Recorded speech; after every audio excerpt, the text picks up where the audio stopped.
and moldings. It even has the mudéjar marquetry of the doors and windows made by Andrés de Juara, where an attentive look can still distinguish remains of its old coloring. From these marquetry works, a technique consisting in the composition of complex figures by the incrustation of different types of woods, the splendid 5-meter-high gates stand out. Both sides present the same ornamental diagram. The only difference is in the central decorative motifs, where the bow's loops come from a 12-point star on the side leading to the Praetorium Room, and from a 16-point star on the other side.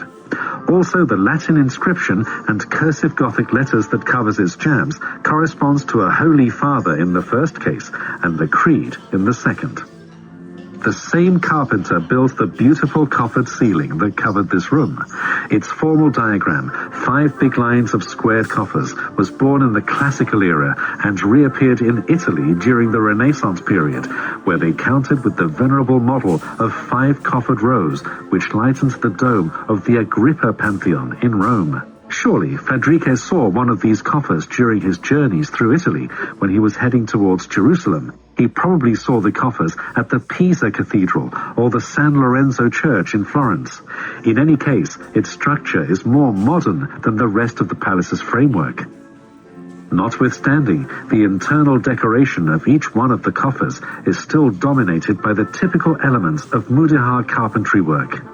Latticed patterns, in other words, intertwined lines forming complex polygons, and the mocharabe that are combined prisms that hang like stalactites.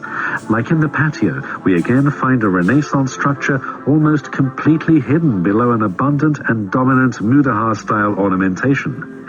This circumstance derives from a double conditioning factor.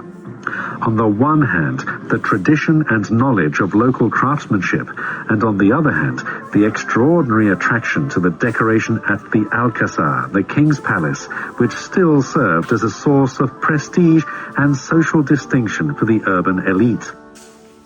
The central axes of this coffered ceiling's decorations are the 8 shields that occupy its center, with which the Marquis of Torino